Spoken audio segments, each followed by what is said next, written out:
माघ मास महात्म्य कथा 18वां अध्याय।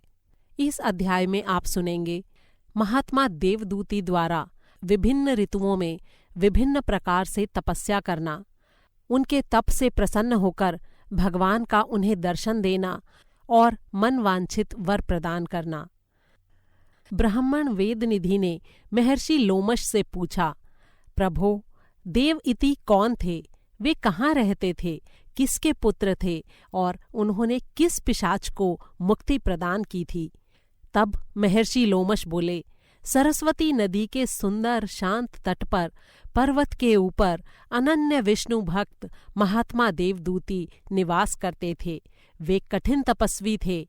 उन्हें भगवान विष्णु का वर प्राप्त था। वे ग्रीष्म ऋतु में सूर्य की ओर दृष्टि केंद्रित करके पंचाग्नि तप किया करते थे। वर्षा ऋतु में मैदान में बैठकर तप करते थे और हिमालय के समान अचल भाव से रहा करते थे। तपस्वी देवइति चंद्रायण व्रत का भी पालन करते थे। रात दिन वेदों के अध्ययन में लगे रहते थे। इस तरह इस धर्मात्मा ब्राह्मण को तप करते हुए 1 सहस्त्र वर्ष व्यतीत हो गए। इतने कठोर तप के कारण उनकी काया बिल्कुल क्षीण और कृशकाय हो गई। मांस से रहित होकर मात्र अस्थियों और नाड़ियों और नसों के रूप में ही शेष रह गई। लेकिन उनके मुखमंडल पर प्रभामंडल के रूप में छाए विष्णु भक्ति के तेज का प्रकाश इतना तीव्र था कि उस पर किसी की भी दृष्टि ठहर नहीं पाती थी। देवइति का मुखमंडल तप के तेज और विष्णु भक्ति के प्रभाव से प्रज्वलित अग्नि के समान प्रदीप्त होता था। विष्णु भक्त देवइति का ये नियम था कि वो हर दिन सुगंधित और पवित्र पुष्पों के द्वारा वेद सूक्ति का एक परम मनोहर स्तोत्र पढ़कर भगवान विष्णु का पूजन किया करते थे। एक दिन वैशाख मास की एकादशी को वे मग्न भाव से भगवत पूजन में लीन थे कि उनकी स्तुति से प्रसन्न होकर भगवान विष्णु गरुड़ पर सवार उनके सामने आकर उपस्थित हो गए।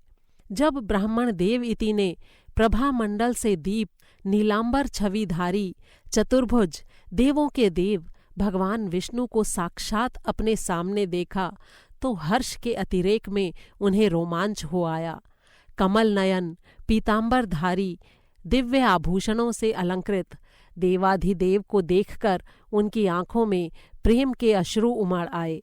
अपनी सुध-बुध भूलकर भगवान पर दृष्टि केंद्रित करके वो बस अपलक उन्हें निहारते रहे और मुख से एक शब्द भी नहीं बोल सके।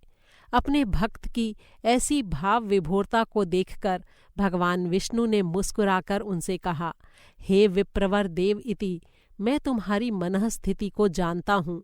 तुम मेरे प्रिय भक्त हो और मन, वाणी और कर्म से पूरी तरह मुझे समर्पित हो।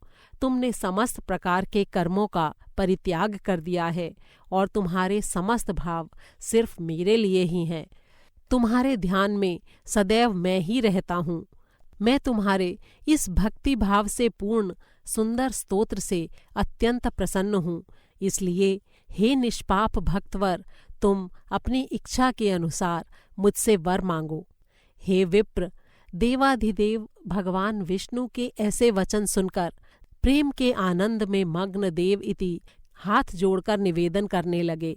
हे करुणानिधि, कमल नयन, शेषशायी, देवाधिदेव सर्वेश्वर, आपने अपनी माया से ये उत्तम मनोहारी रमणीय शरीर रूप धारण किया है। बड़े बड़े योगियों और तपस्वियों को भी दुर्लभ आपके दर्शन पाकर हे प्रभो, मैं तो कृतार्थ हो गया। आपके दर्शनों से बढ़कर और कौन सा वर है जो मैं मांगूं? सनक, शयनंदन, ब्रह्मादि देवता और बड़े बड़े योगी, कपिल, सिद्ध आपके दर्शन की लालसा के लिए लालायित रहते हैं। हे प्रभो, जगत के आधार, हे जगदीश्वर, आपको बारंबार प्रणाम है। हे करुणानिधि, दयासागर दीनबंधु, आपके दर्शन प्राप्त होते ही तीनों लोकों के सर्वोत्तम फलों की प्राप्ति हो जाया करती है। सारी कामनाएं तिरोहित हो जाती हैं। आपके दर्शनों से श्रेष्ठ ऐसी कोई वस्तु नहीं है जिसकी कि आपसे याचना की जाए। हे लक्ष्मीकांत कमलनयन, मैं आपसे एकमात्र यही वर मांगता हूँ कि मेरे हृदय में सदैव आपकी भक्ति इसी प्रकार बनी रहे। हे प्रभो, मुझे केवल यही वर देने की कृपा करें कि मेरे हृदय में सदैव आपकी भक्ति बनी रहे। मेरी अन्य कोई कामना नहीं है, केवल आपकी अचल भक्ति की ही मेरी एकमात्र अभिलाषा है। हे ब्राह्मण, अपने भक्त महात्मा देव इति के ऐसे प्रेमपूर्ण वचन सुनकर भगवान विष्णु ने कहा, हे भक्त देविति, तुम्हारी कामना नीति, धर्म और भक्ति से ओतप्रोत है। हे निष्पाप पुण्य आत्मा, मैं तुम्हें वर देता हूँ कि तुम्हारी भक्ति और तप में कभी भी कोई विघ्न बाधा उपस्थित नहीं होगी।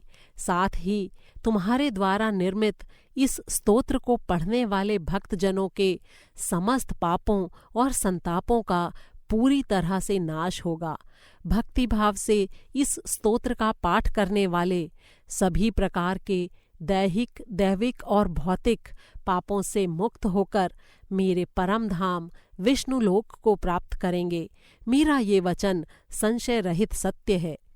हे द्विज श्रेष्ठ, महात्मा देव इति से ऐसा कहने के पश्चात भगवान विष्णु अंतर्ध्यान हो गए और विष्णु भक्त देवदूती उस दिन से पुनः भगवान विष्णु की भक्ति में लीन हो गए।